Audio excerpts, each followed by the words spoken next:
नमस्कार, संजीवनी एस में आपका बहुत बहुत स्वागत है।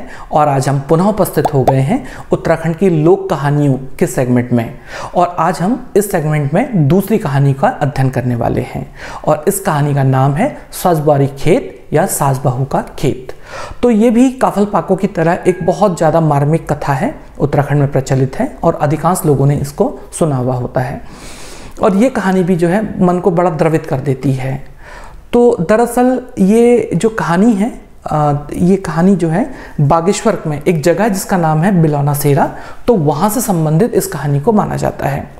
तो बिलौना सेरा नामक जगह में एक बहुत बड़ा खेत था और ये खेत एक सास और उसकी बहू का था। उनके परिवार में ये दो ही लोग रहते थे और ये लोग जो हैं, इसके अलावा परिवार में कोई और था नहीं।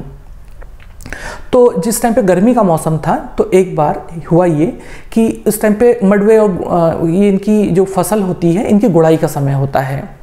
तो खेत जो गांव वाले थे, तो सभी लोगों ने, लगभग सभी गांव वालों ने अपने अपने खेतों की गुड़ाई कर ली थी और इन्हीं सास बहू का जो खेत है ये गुड़ाई के बिना रह गया था।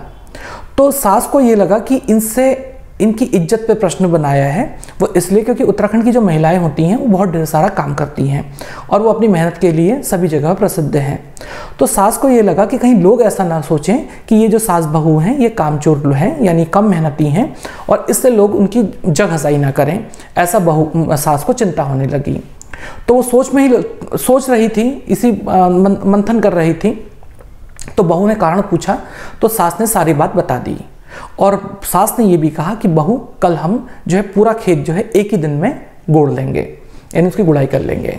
तो बहू ने कहा कि माँ जी, उसको खेत को जो गुड़ाई करेंगे तो उसमें तो 3-4 दिन का समय लगता है, तो हम एक दिन में कैसे करेंगे।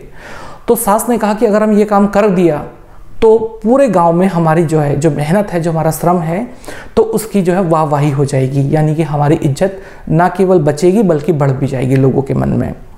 तो बहू को बहुत परेशानी होने लगी, मतलब समझ में नहीं आ रहा था कि वो क्या करे करके, लेकिन सास के बार बार कहने पर वो मान गई। तब जब वो मान गई तो उसके पश्चात जो सूरज निकलने से पहले ही दोनों सास बहू उठ गई और उन्होंने अपने लिए नाश्ता बनाया, जिसे हमारे यहाँ कलियो भी कहते हैं।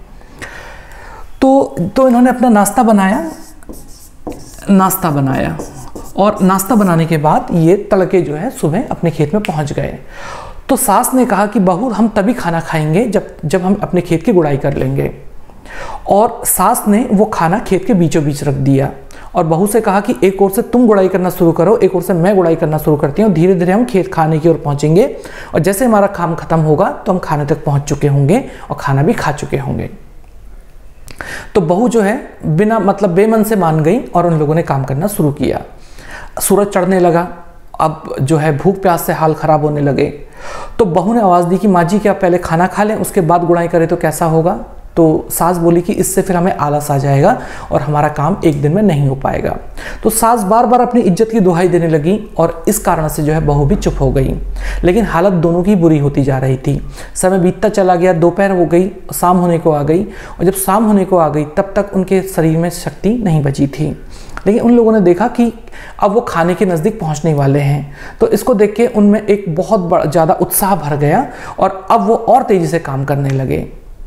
और कुछ समय पश्चात वो दोनों जो है पूरे खेत की गुड़ाई कर चुके थे और जैसे उन्होंने रोटी की ओर हाथ बढ़ाया तो तब तक उनके शरीर से सारी शक्ति खत्म हो चुकी थी और दोनों सास और बहुएं जो हैं उन लोगों ने अपने प्राण त्याग दिए और इस प्रकार से उनके जीवन का अंत हो गया।